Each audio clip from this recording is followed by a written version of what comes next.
takes a rest. Oh yeah. Sports, pop culture, wrestling too. We got it all with the very best. Tune into the filter-free podcast for the latest in entertainment news. TNA Top 10 will make you laugh with their hilarious views.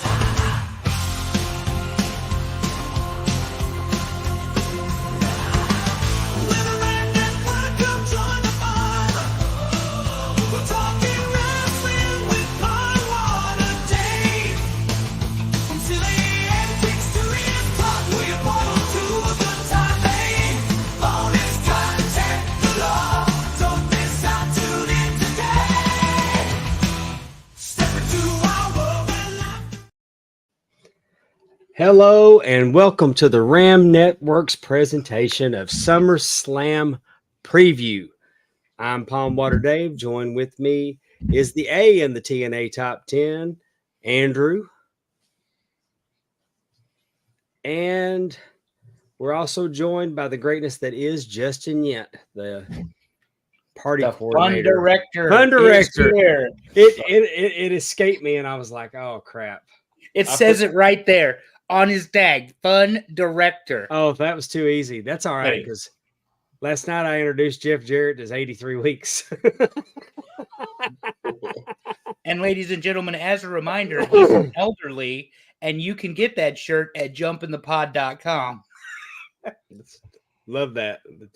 Love that. Let's just start selling them shit right off the bat. I'm not the one that called Jeff Jarrett's My World podcast 83 weeks, okay, sir? That would be you. I did it twice. Alzheimer's is real when you're as old as Dave Miller. That's all I'm saying. That's all right. Everything's new every day. Never boring at your house. Never boring. Never look at the same thing different or same way every day, huh? Yeah. Hello, Alex Wheaton. Thank you for joining us tonight. Oh, we got people in the chat? Yeah. Oh, Alex is here. Yes. Hey, and we appreciate you joining Sunday for that shit show that was my computer. But we're back. It'll be fine. Well, guys, let's talk about coming out of Smackdown. Any big changes that have been made to the card for tomorrow night? Huge. So tomorrow night, Cody Rhodes and Solo Sikoa is now a Bloodline rules match. Okay. So they've added a stipulation to that. So that was a huge way to start off SmackDown. I thought definitely opens the door for a potential return, I think. At the end of the day, it continues to book Solo as a strong competitor for Cody for tomorrow night. Andrew, what do you think? I think it's stupid, or I think they're scared, because there's no reason to have a second Bloodline rules match in the same calendar year. I think that the Solo Cody match is fine because ultimately, well, I don't know if we want to get there yet, but the match doesn't matter. This match absolutely does not matter because it is a storytelling device for the return of Roman Reigns. And that is ultimately where we're going. Cody wins. You might get a little Randy Orton, or they might save it, but Cody wins this match, and this is the way that at the end of the show, we all hear, ladies and gentlemen, my name is Paul Heyman, and then you hear Roman's music hit. Well, I'll say my prediction when we get that slide up, because the bloodline stipulation changes my perception of how this match was going to go. Is there anything else? Yep. So we had, let's see, DIY lost the tag belts to the Bloodline at the end for the main event. Oh, did they? Great match, but totally dominated at the end. So, and of course, it's one of Vince's old moves. Book the hometown hero to lose in their hometown. So Johnny Gargano's from Cleveland, Ohio, totally lost the belt. I think it's the first time they've defended it. I could be wrong. You're not. Hello, You're Carla. Not. You they didn't have that title very long at all, Justin.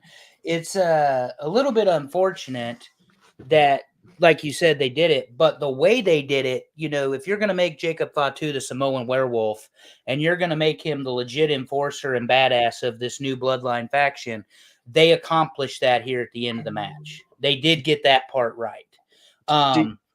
Interesting choice to not go with the Gorillas of Destiny, but go with the throwback to the Islander son, to Haku and to Tonga Kid. Do you think the Cleveland coincidence was on purpose, or do you think that they wanted to get it done by SummerSlam and they just ran out of time? Oh, you mean, do we think that Johnny Gargano lost his hometown on purpose? Right. I think it was just a coincidence that it was a shock and awe that they wanted right before SummerSlam. Because they did throw two title matches up, two tag team title matches up on SmackDown tonight. Yeah, and I don't think Triple H thinks like Vince McMahon. Like, so JR's in Oklahoma, let's go ahead and embarrass him. I don't necessarily think Triple H books that way. Okay. Because it's his hometown. I don't think Triple H necessarily books that way. I think that you had to have, if you were going to make this match before SummerSlam, you couldn't let DIY leave with the titles. I mean, the legitimacy of the bloodline is at stake here. If they lose and then Solo loses tomorrow, let's just say he does. Okay, so you guys can't beat anybody? And so you have to have them as a credible threat going into the show tomorrow night.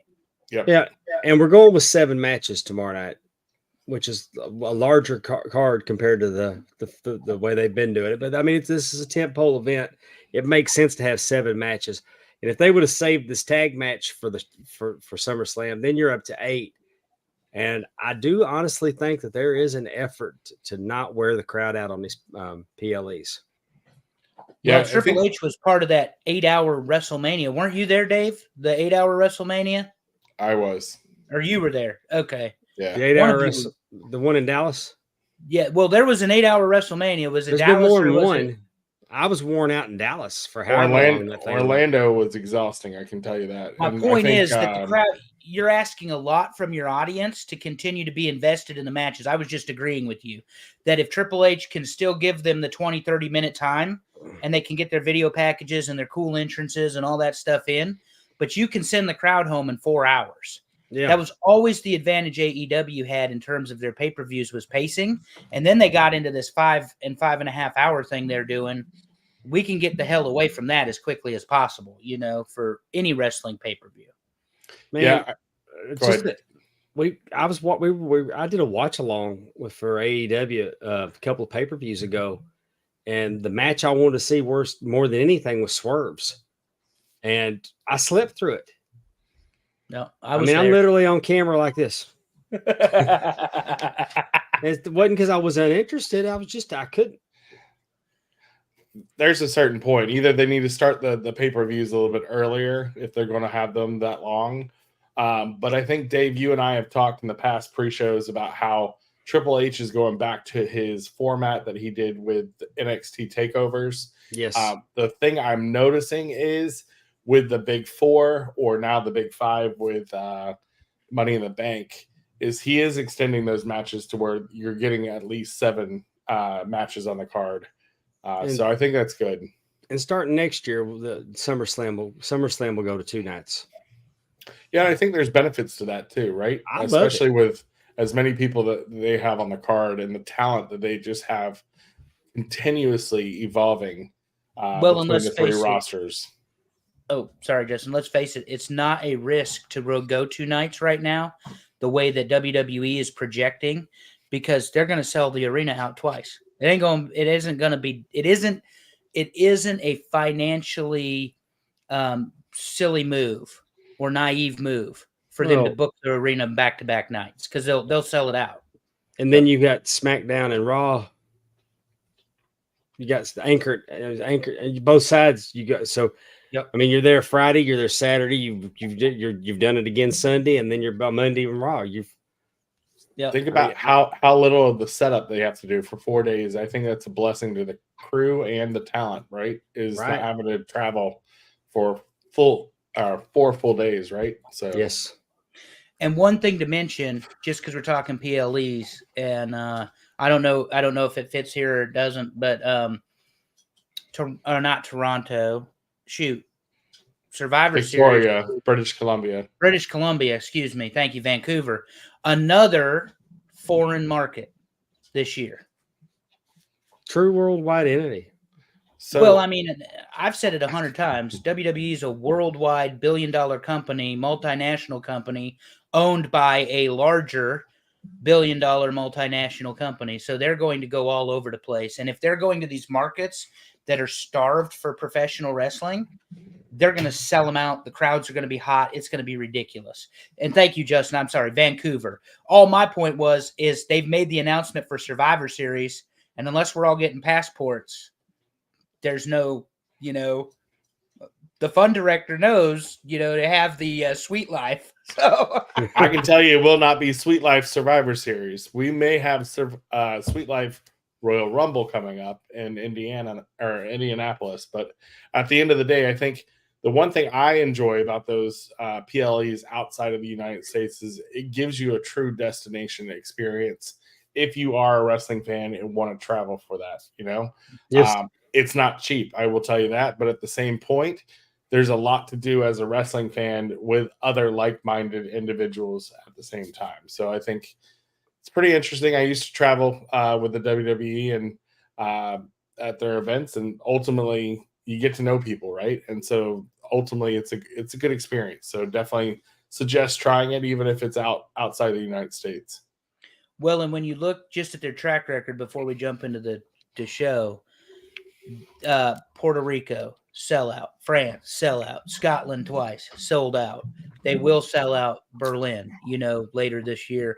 And now you've got Vancouver, and let's not forget about Toronto for Money in the Bank. I mean, they're hitting on all cylinders.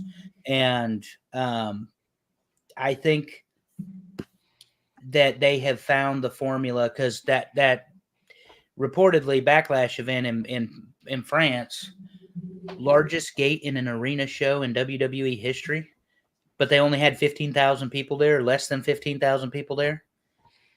And you were in Dallas, Dave, and they had 100,000 people. 100,000.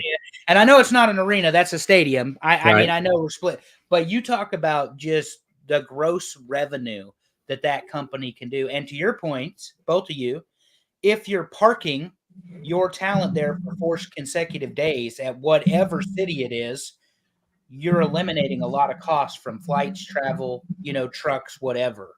Right. Smart business on behalf of TKO and WWE. Yeah, well, and I will tell you, these events are not getting any cheaper. So No. I think that's why they're able to set these record revenues. So, but people will pay it too. So what does that tell you? Is wrestling in the boom period that everybody? I mean, because you've got AEW doing 600,000 this week for television, and we all just watched SmackDown where Jacob Fatu ran rampant in the main event. Yep, it is what it is. All right, let's jump into it, because of one of the things that happened on SmackDown tonight. It's completely changed where I was going with this match. We had a backstage segment between the matches. Bayley defending her world heavyweight. World heavyweight. Her World Women's Championship against Nia Jax, with Tiffany Stratton in tow as Miss Money in the Bank.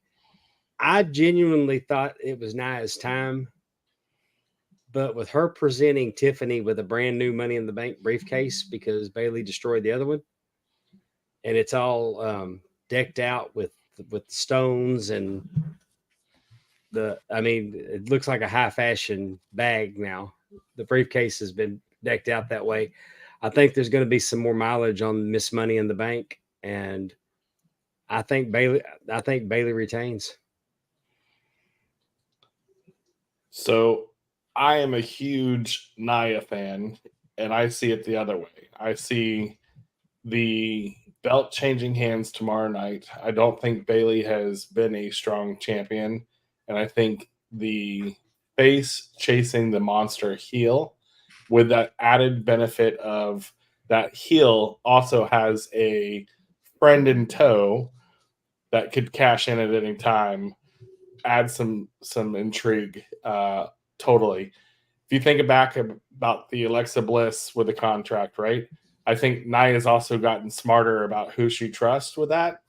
So I think it could make some very interesting TV for the women's division over in SmackDown if Nia wins. So my pick is Nia Jax tomorrow And night. I love Nia. I would love to see Nia get it. I just think for some reason with Tiffany Stratton as the Money in the Bank with the upgraded briefcase now, I don't know.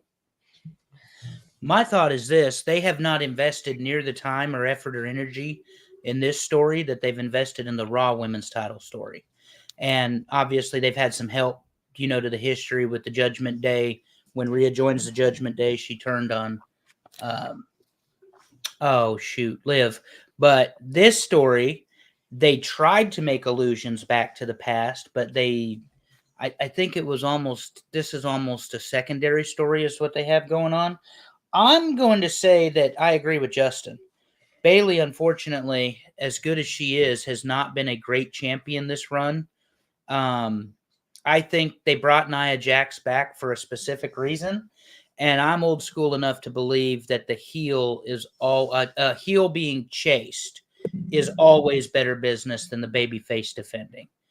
At least in this case, for sure. I guess at the top of the card, we couldn't necessarily say that, but anyway.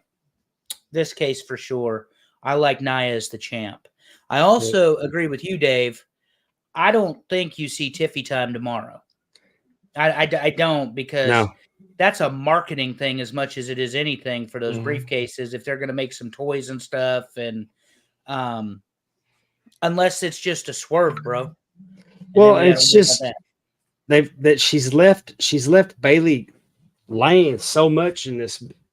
I mean, every time you look up, Bayley's down and out because they've just really they've mollywopped her at every chance they got, and it's just, to me, it just feels like Bayley's going to win because you think it's too obvious. It's just so. I mean, she's been destroyed so much up that my wrestling brain tells me that the good guy has to prevail on this. So. And that's what I mean when I say you think it's too obvious. You think that that she's finally got to show she is the champion. Right. And I hope I'm wrong because I do love Nia Jax, and I'd love to see her win the championship. Oh, I wish they'd lean into Nia a little bit more as the queen. I mean, she is fantastic. When she starts strutting ass and talking her shit, it's good. She's very good. She can play a face or a heel.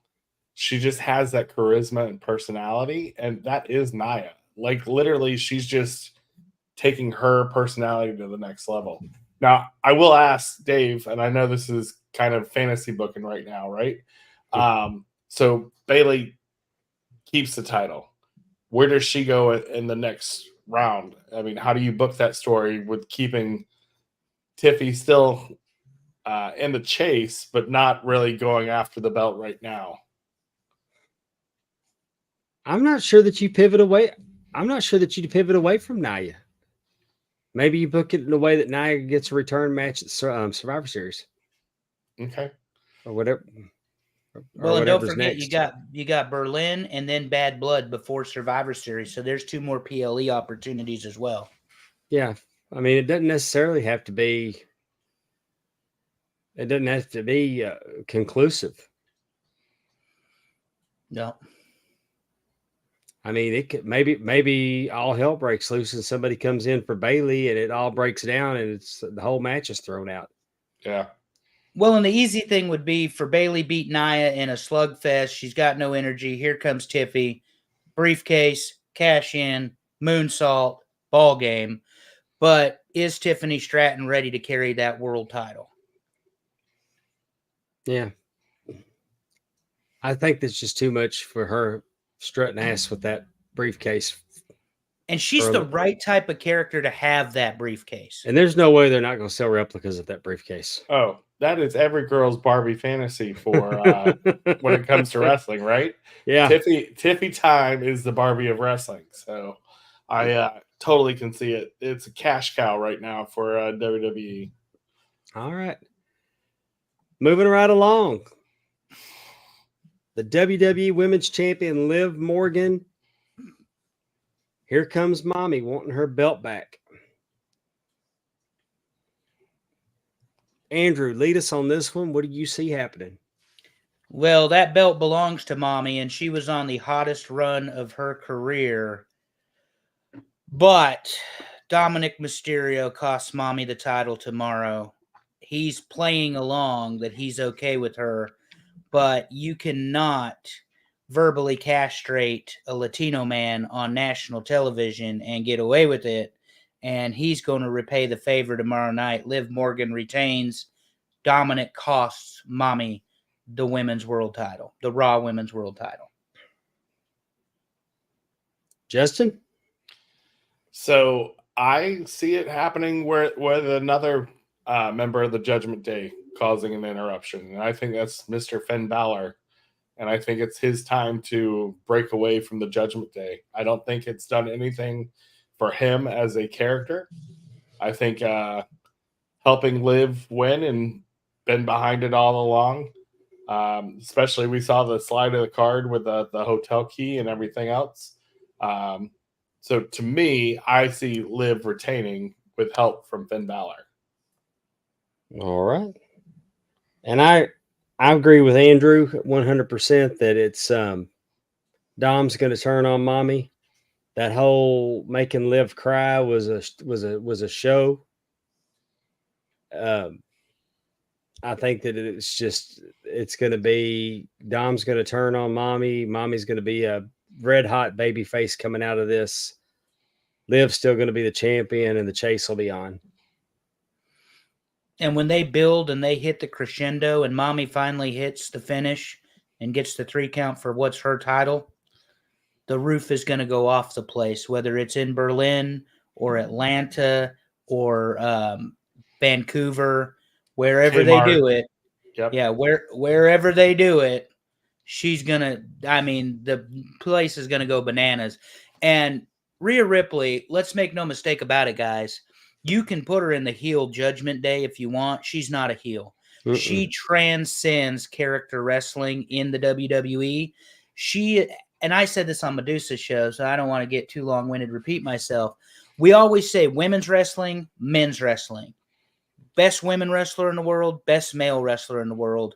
Rhea Ripley has the opportunity to eliminate that adjective and that qualifier and just be called best professional wrestler in the world. She's got the look. She's got the wrestling move. She's got the gimmick, the presence. She is somebody. All the makeup or not, you look at her, you know she's talented. Then she can get on the mic and just in the ring, the magnetism that she has. You can't teach it. You can't teach charisma, magnetism, the airport look, whatever you want to call it. That's all natural. So when they decide it's time to take the belt off Liv, expect her to just, strap the rocket to her ass because she's going places. Yes. And it's not that she wasn't already established. She was on the hottest run of her career prior to the injury. But what this might do is make her even hotter than before. And she Because doesn't now need the you belt. give them a reason. She doesn't need the belt right now. Yeah, she's one of the strong ones that doesn't. And just the evolution of Rhea Ripley from the Mae Young's Classic until now is just absolutely amazing if you look back. So I definitely agree. She's talented. She is one that I think has been booked very, very well by both NXT and then the main roster. Ultimately, I would say, though, they are booking her more towards the face. And if you've noticed lately in the past 2 weeks on Raw, Damian Priest has kind of filled that role as a face as well. So I don't know if they're moving all of Judgment Day to the face stable, but they are definitely 2 strong faces in the past couple of weeks. Yep. Oh. Finally, CM Punk and Drew McIntyre. The best part of this match is Seth Rollins' referee outfit. Yeah. Which we don't know what it's going to look like tomorrow. I can tell you that. It's probably going to be different than what it was on Monday night. But Y'all know I love Seth Rollins, but that is some shit. Oh. this is a hard one to call. this is the first of three in my mind, but somehow Seth's going to screw this up for somebody, and I think it's Punk. I think Punk takes the L here. Yeah, I definitely think Seth is going to get involved. I see Punk going over, causing the rematch up in Berlin. So I agree with Andrew. I think this ends at Bad Blood in a Hell in a Cell. Is this SummerSlam 97? Is this Brett, Shawn, and Taker? You know, I was just thinking that, and I'm thinking that Drew McIntyre loses because Seth tries to screw Punk, and it backfires on him. If he does the one like Michaels did, like that, yeah, and then counts, I total throwback right there. Yeah, I'm thinking Punk's getting his hand raised, but I think it's just that Drew is screwed again. Well, I will say this: CM Punk has been an amazing heel during this babyface run. Yes, I mean he's getting the heat. Drew McIntyre. Somebody said it the other day on something I was listening to, and it was hilarious. It made me laugh. Said Drew McIntyre is doing a better version of CM Punk than CM Punk is doing right now. And I don't even remember who that was I was listening to. The social media game is so strong. I mean, you post a picture of Jungle Boy, and then you take it down to make people wonder, did they make him take it down? Yeah. He retweets CM Punk's T-shirt. I'm never going to have to put another man on my T-shirts to get over. I love that. I loved it. Yeah. They have, and the injury has allowed them to build this perfectly since, Royal Rumble. Punk's got the screw job on McIntyre a couple times. McIntyre's highly motivated. The thing is Punk hasn't done himself a lot of favors being who he is, and that's okay. But the other night, he was lost in the ring during that interview segment. On Monday Night Raw, he was lost. For the first time ever, Phil Brooks didn't have something to say, or certainly didn't look like he had it. And I don't know what that was, but McIntyre is clicking right now on all cylinders. And somehow, Seth Rollins is going to screw someone. I think it's going to be he screws CM Punk because they're going to keep that heel heat on Drew, although he's not really a heel either. I mean, there aren't real heels in wrestling. He's a tweener. I think that Punk's more of a heel than Drew. Yeah. Well, I mean, he attacked him at WrestleMania. He attacked him at Money in the Bank. I mean, he's done everything he can to keep Drew McIntyre from the world title. And, you're right, Dave. That's a heel move. Yeah. But, he's supposedly the vigilante or whatever he's trying to be. The other thing is, guys, and this can't be understated, Seth Rollins is in this match because they don't trust CM Punk can go. I don't care what anybody says. They have inserted Seth Rollins into this match, this unnecessary gaga, because let's face it, this story has been told perfectly up to the point where they insert Seth Rollins. But the reason they're inserting Seth Rollins is they can't trust Punk. And what I'm saying when I say they can't trust Punk, they can't trust Punk's body. Right. I get it. I think, Dave, you and I both said that Rollins got rushed back quick, right? And a lot quicker than both of us thought. So I mean, maybe it's just like, hey, this was the insurance policy if Punk can't go, right? And so how do you build that story to the next level if Punk can't go for the next premium live event for Rollins versus McIntyre? So I just think it's great. I think McIntyre's getting what he deserves at this point with the notoriety of him kicking ass in the ring and just totally. So both of y'all think that Drew's getting his hand raised at the end of this? No, I think Punk. I think Punk is, yeah. I think Drew. Okay. I think Drew. But I also agree with Justin. He's going to shrug his shoulders, whoever he screws, and it's just going to be, whoops, sort of thing. Yeah. He ain't or that's how it should be. Oh, yes. Now, this one, I think that this may be the time that Logan Paul has the United States title removed from him. Because the rumor mill and the dirt sheets, I don't know how much I put into it, may have said something to Logan Paul about his social media, which so he took great offense to, because who are they to talk to him about his social media? Because his social media game is probably stronger than anybody in the world's.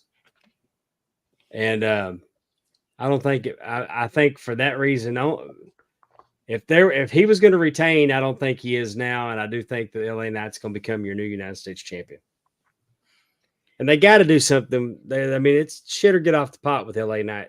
I was just going to say the same thing, and I'll let Justin go first. But go ahead, Justin. I'm seconding what Dave just said.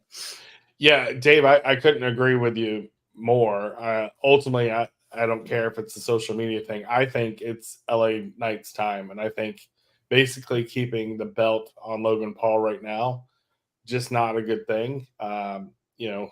He doesn't further the storyline any further. So unless it's tied to his prime money. Yeah. But I totally think LA Knight comes out with the W tomorrow night and the title. I think LA Knight wins because they need him to win. They've heated him up, cooled him off, heated him up, cooled him off, heated him up, cooled him off. Logan Paul on his social media probably didn't do any favors for himself, but we've seen them being WWE superstars put their foot in their mouths on social and be fine. So I think that may not have done him any favors. And I agree with you too, Dave. The man has 23 million YouTube followers. Who the hell is going to tell him how to do social media? Yeah. I don't know what his Twitter count is, or X count, whatever. They need LA Knight more than LA Knight needs him. Yeah. And the thing is, I mean, they need Logan Paul more than Logan Paul needs them. Well, Logan Paul draws a different audience to professional wrestling than what professional wrestlers draw to professional wrestling. Being the social media guy he is, being the creator of Prime, being a little outspoken and controversial and a little right wing and all this other stuff in a very hot political climate, and that's all I'll say about that, is gives him attention. It also gets attention to the wrestling product because that's what he's doing right now. And I don't think all of that attention is bad attention, even if some of the press is negative. So they have to be – I think this is a very delicate balancing act because there are people that simply watch Raw or SmackDown to see Logan Paul. And he is an excellent, excellent professional wrestler for what he is. Probably the best one they've ever brought in that wasn't a trained professional wrestler. And I don't think it's close. He might, maybe he makes a run at the world title. And he had a hell of a match against Cody in Saudi. I mean, he had a hell of a match against Roman in Saudi. Yeah. So he's almost like a prodigy that way, But he also has the benefit of training one-on-one with Shawn Michaels. Yes. Who is arguably the greatest in-ring worker the game's ever seen.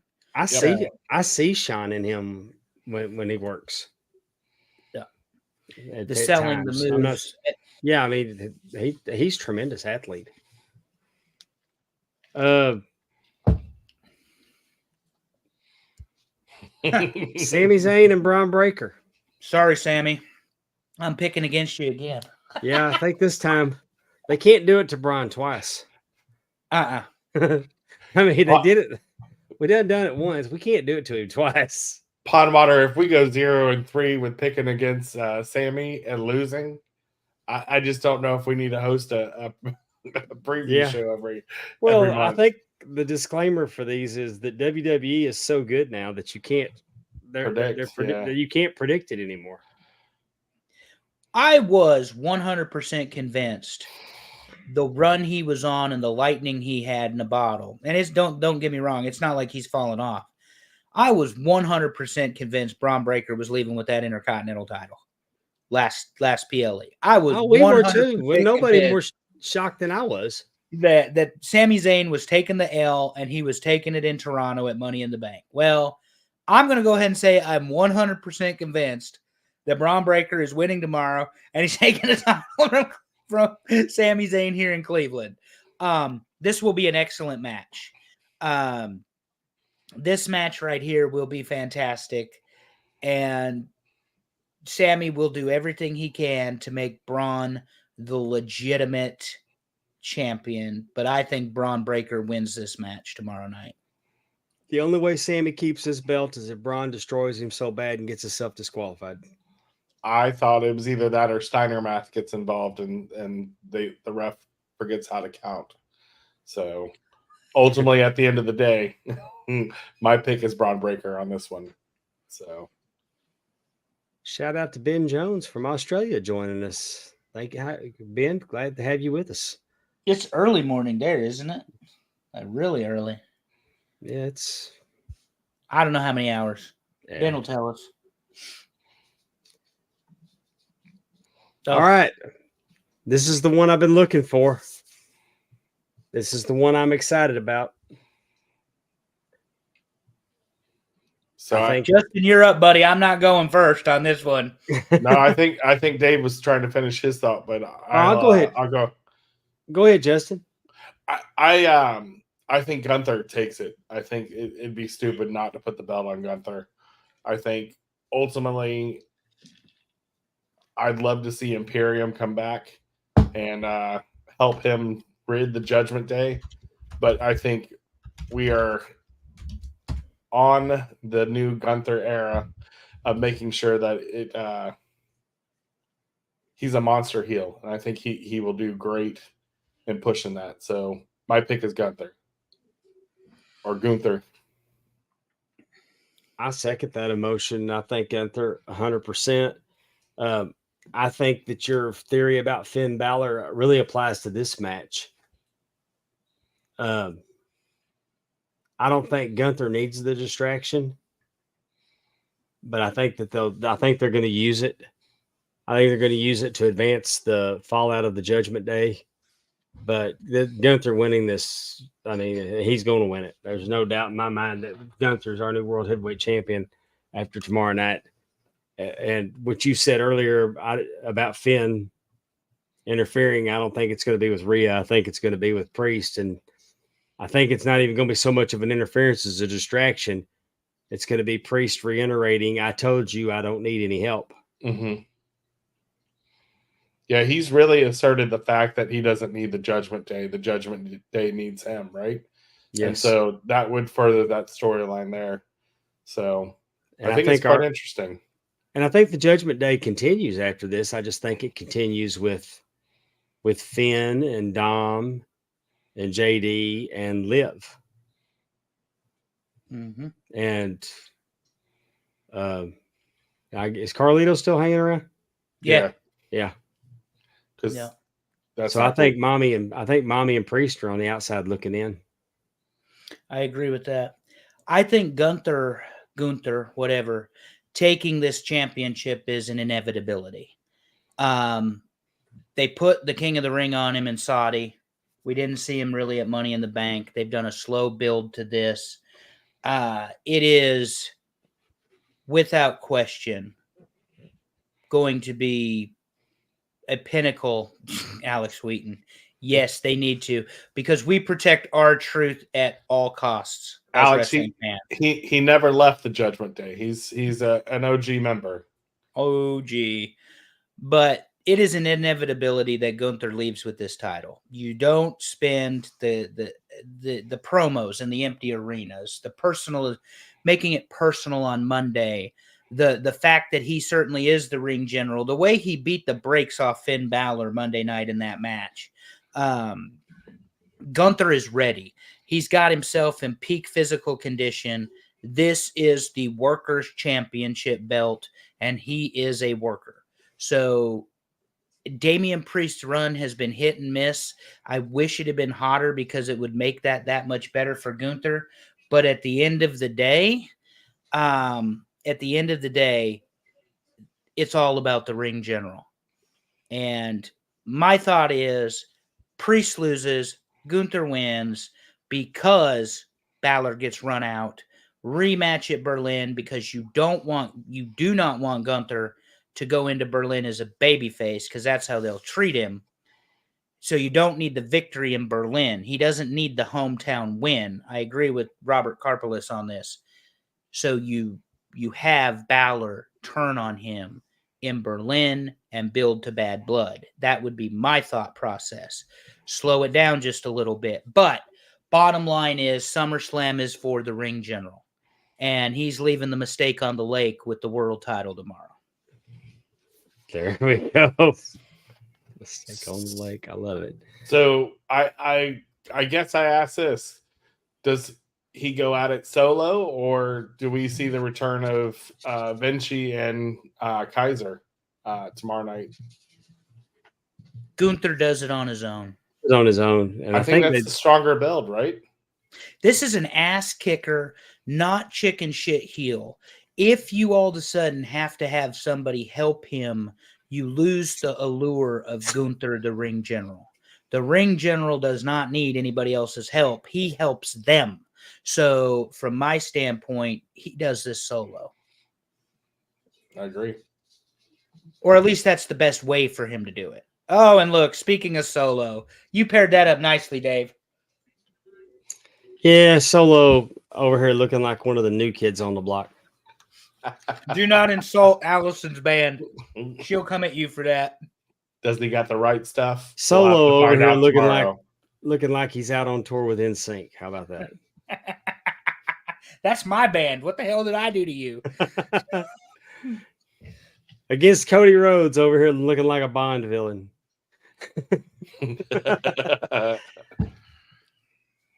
Well, if I'm going to go out on a limb, I'm going to say that Cody retains. We do not see Roman tomorrow night. I think they continue to build.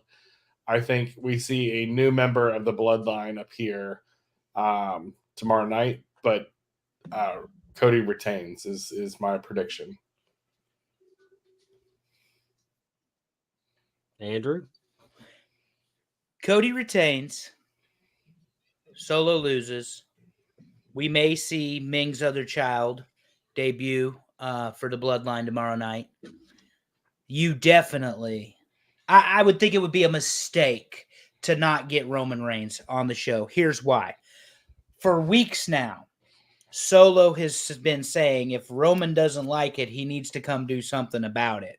Yes. He is antagonizing and egging on the tribal champ or the tribal chief. The other thing is that if you all remember, the reason Jimmy Uso was thrown out of the bloodline was because he lost to Jay at WrestleMania, and they beat him down, and that's how they brought Tama in. And then Roman lost to Cody, and he's a loser. And these cookie crumbs or Hansel and Gretel that they've done with this bloodline story since 39 is fantastic because you get the eyes cut by Solo looking at Roman when it doesn't work, when they do the double team spike and spear, and then you see where he just gives him the face when he tells him what to do, and all of these sort of things. So you've seen this little slow boil coming and coming and coming and coming. Now, all of this is predicated on the fact that Roman is a loser, and if he wants it, he can come get it from me. Well, here's what's going to happen in my eyes. Cody wins. Maybe we get a Randy Orton turn. We get the RKO. He's holding Cody's hand up. Next thing you know, we get the RKO. But the evening ends with ladies and gentlemen, and out comes Roman Reigns. Because I think they've done way too much alluding to Roman to ignore Roman. It's not like you can, okay, when are we going to debut him? Survivor Series? So you're going to have another 9 weeks or 10 weeks of, well, Roman sucks and he can come beat me. If he wants this, he can come take it. I think they put him in tomorrow, and then you start the slow build to Survivor Series where you get the War Games for the Civil War match between the bloodline. Because at some point, The Rock is coming back to be the real tribal chief of the bloodline, because he and Roman are going to have some sort of match somewhere. That's how I would see this going. Yeah, I think that the bloodline stipulation has made it where Roman can come down and lay out Solo and ensure that Cody gets the win. It's not so much that Cody gets the win, that Solo does not get the win. Right. If this has not favored Cody. I mean, this hadn't favored the bloodline against Cody. this is gave them an opening to insert Roman back in to make sure Solo doesn't win the championship. And Roman says, "Yeah, I don't like it, and I'm back. Acknowledge me." Well, and even tonight, the promo, more cookie crumbs. Mhm. Yes, You're an imposter. You aren't the tribal chief. And all Right, I have to do is beat the tribal chief. And Cody's telling Solo in the ring, you're not the tribal chief. You're not the guy. So, yeah, this one will be fun, but I think we get Roman back. or they throw us a curve and we get The Rock. Could The be. Rock could run in. And Yeah, I think with it not being so predictable, I think they're throwing those breadcrumbs with the hopes that Roman's back, and I think we don't get it tomorrow. somebody that we don't expect, well, or we do expect somebody's coming in Mhm. to prevent Solo from winning.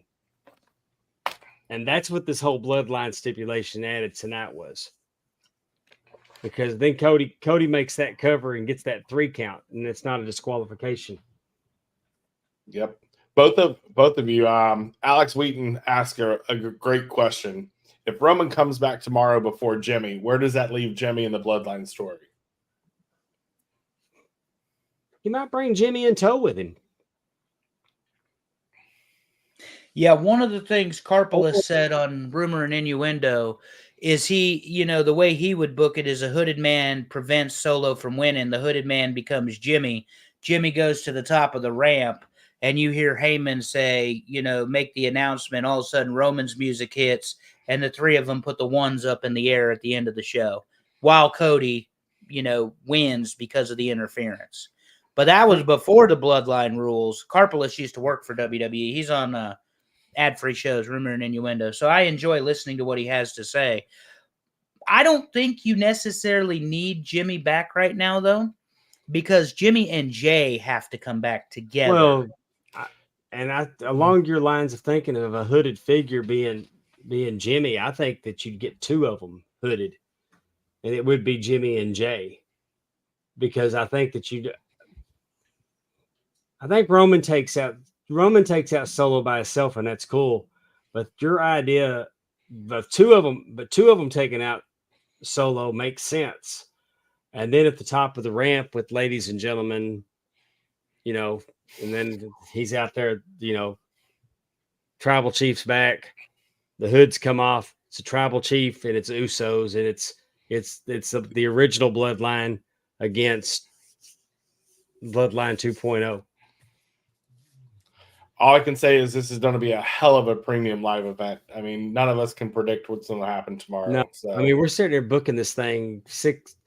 How many different ways can we book this main event? Yeah. And that's what makes this WWE stuff so much fun again. I mean, Yep.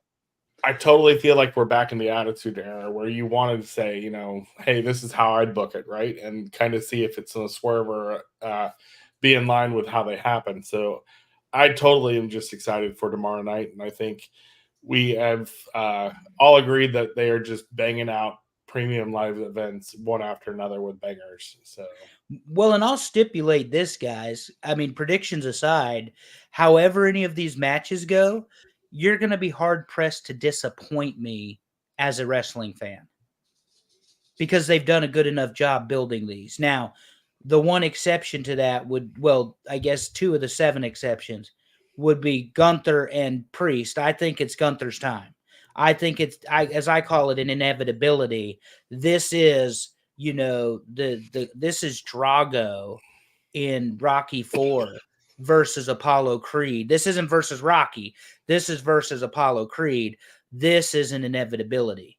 Or this is Mr. T the first time against Rocky, if you want to, in the third one. But this is how it's going to be. The only other one would be if they don't put that title on Braun and they beat him 2 straight. I don't know how because Braun needs the IC belt more than Sammy does at this point. right. And he doesn't need more for him Sammy, to carry it. It makes no sense for Sammy to have 2 victories over Braun. no. And the IC title. It don't make any sense that Sammy got 1 over him. If we can have the worker again, and Sammy's fine, don't get me wrong, but a 260-pound man doing a Frankensteiner better than his uncle. Oh, and flying up those ropes the way Kurt Angle used to back in the day. He Braun floated. Breaker is it. I mean, yes. he is incredible. If he can stay healthy, you talk about a guy they can get ready for a world title match. That's him. They just need to get him his reps before they put him in that spot. You think they beat him with Sammy just to see how he reacts to losing on a big stage? There's also Canada, which is Sammy's home country. Yeah. Because I know it's hometown, but home country is a little different because they don't go there as much. That's all I'm saying. Yeah. Yeah. Even if it wasn't, I forget where they bill Sammy from. Montreal, right? Montreal. Yeah. It wasn't Montreal. It was Toronto, but still. The one thing I didn't like about it was the haluva kick did the job, but And only just- one. well, I like wasn't the finish, but we're in the world where we don't have finishes anymore. No, Right. I get that, but I remember the days where it was like it took more than one haluva kick to. I mean, even Cody's him using down. more than one crossroads. Yeah. He's made it so 3 is his number, to do the finish. It's 3. Coach Keith, don't you will that into existence. Gunther wins tomorrow, my man. The ring general is coming for that title. I don't disagree with Coach Keith's logic. Yeah, he's going to get a huge pop in Berlin. But- win, lose, yeah, if he's heel or But babyface. it's how we get there, and I just think this is Goldberg Hogan, and it's Goldberg's time. It's just Well, the other thing is, and it's again no disrespect meant to Damian Priest because I can't do half the crap he can do. I couldn't do it at 5%, 1%, one half of 1% that he could do. But the run has not been good. no. This run has just not. It's not hit. But it's like I said when we were talking the other night on the Medusa podcast. He hits, but this run as champion does not hit for me. When's the last time somebody cashed in and it hit? Yeah. Edge, because he was such a shitbag, but they took the title off him 3 weeks later. He cashed in Puerto Rico, and they took the title off of him in Mania at Rumble because it was John Cena. It just Dolph had a good cash in, and it lasted like maybe a month, 2. Yeah. So, but yeah, concussions cut his short. yeah. And then Del Like, Rio hey, that cashed guy, his, that guy's but- pulled. That guy's doing a little something though. Oh yeah. He's Nick Nemeth? impact. I mean, he's TNA incredible. champion. Yeah, he's incredible. He's TNA champion. He's knocking it. He's out there living his best life right now, and I'm glad to see it. Well, and he worked the mid card. He's frugal and he saved his money. So the man ain't suffering either, Dave. Oh no, I mean, if what he was getting paid to sit home. Yeah. The number that I heard was just like, God, sign me up for all that. Yeah, I'd Mhm. sit You're on the couch. financing my comedy tour. Yeah. And I'm hanging out with Cody Rhodes, and you guys are letting me do it. So without too much trouble. But no, I think tomorrow night will be a good show. I think it'll be a well-paced show. 7 matches. We're probably going 4 hours? Is it start at 8? The graphics a little blurry. Are they doing an 8 o'clock or a 7 o'clock? Normally I'll go back and I find better graphics until I can get them all It's clear. 7 Eastern. 7 4 Eastern. Pacific. Thank you. Yep. I got it now. Yeah. Dave, it wasn't a criticism. I'm just saying on my No, computer, I'm it's a little blurry. just saying that I didn't take it as a criticism. I was trying to find a clear slide. I knew. Well, son of a bitch. We're I- supposed to I argue took- on this show. Hey, I I was go by getting- Justin. That's the only name. Hey, I was going to go and come in here and try to put together all these graphics really nice, and I had a nice snap during SmackDown, and What, the boys decide to give you some rest? when my eyes go shut, it's just I was talking about your dogs. yeah. They actually got up there. They lay down. They'll lay down with me. I got you. Nice. But I mean, I was in the chair, just nodded off, and I'd open my eyes and see Stephanie with her phone pointed at me, taking pictures. And And this, ladies and gentlemen, is what we call a callback because Dave is an elderly, as is well established, and you can get that shirt at jumpinthepod.com. Jumpinthepond.com. Avoid the gators and the geese. Couldn't help it, Dave. There it is. He's an elderly. And he is an elderly. Well, I very, very much am. Well, no, you know you're elderly when you find a recliner that in 5 minutes or less will put you to sleep. And apparently you own one. Oh, yeah. Well, what's also that wrong with 100-degree weather out there. Cutting grass? Spend about 3.5, 4 hours out there on that mower.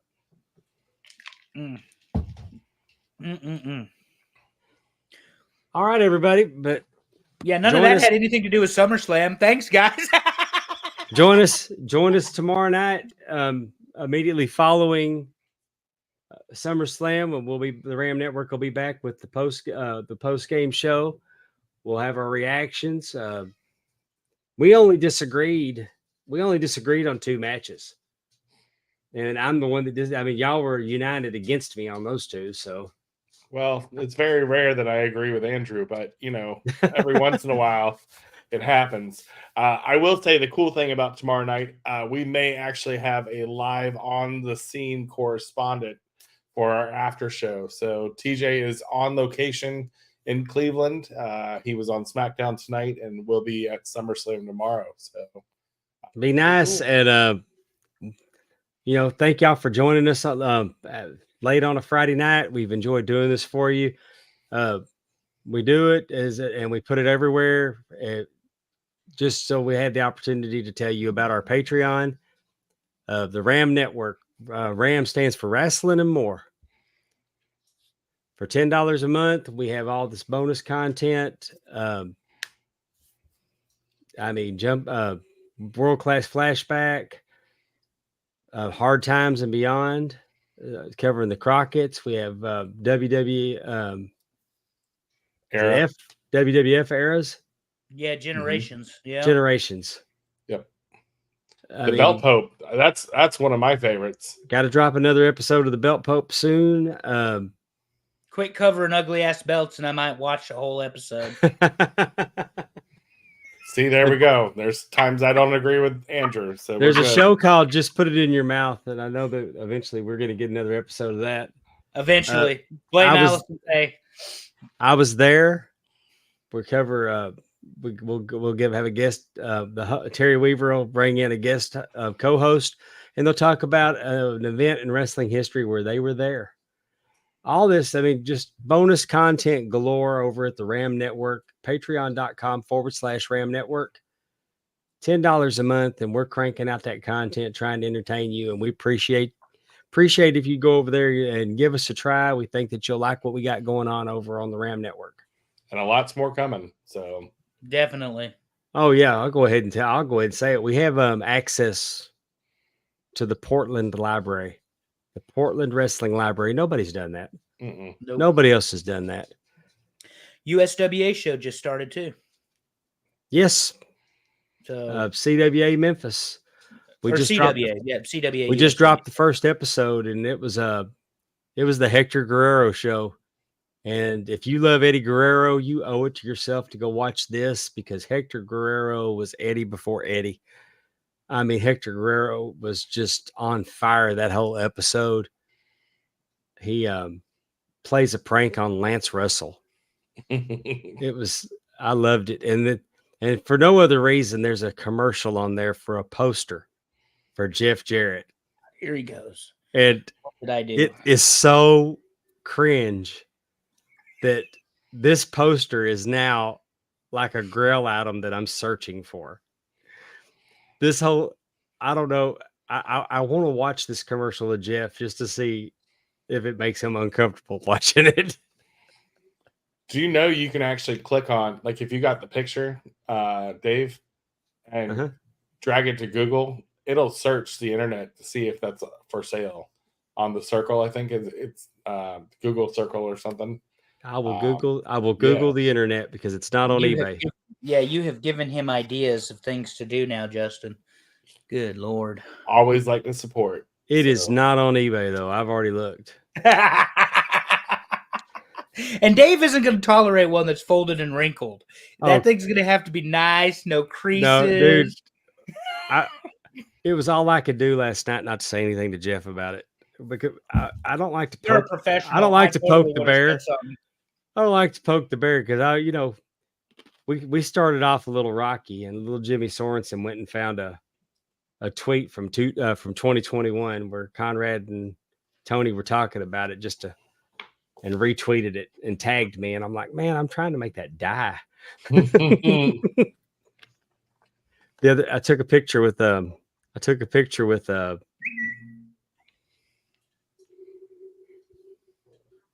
man, his name's escaping me. Yeah. Oh crap. Well, that I'm bitch an is, elderly. Again, available at jumpinthepond.com. who's that? Les Thatcher. I took a picture with Les Thatcher. Mhm. And Stephanie goes, you should send that to Jeff and ask him how the wind is today. I'm like, nope, I don't think I will. Too funny. All right. Well, until tomorrow, I just glad to do this with you guys, and I think we talked about a good show, so I'm excited for tomorrow.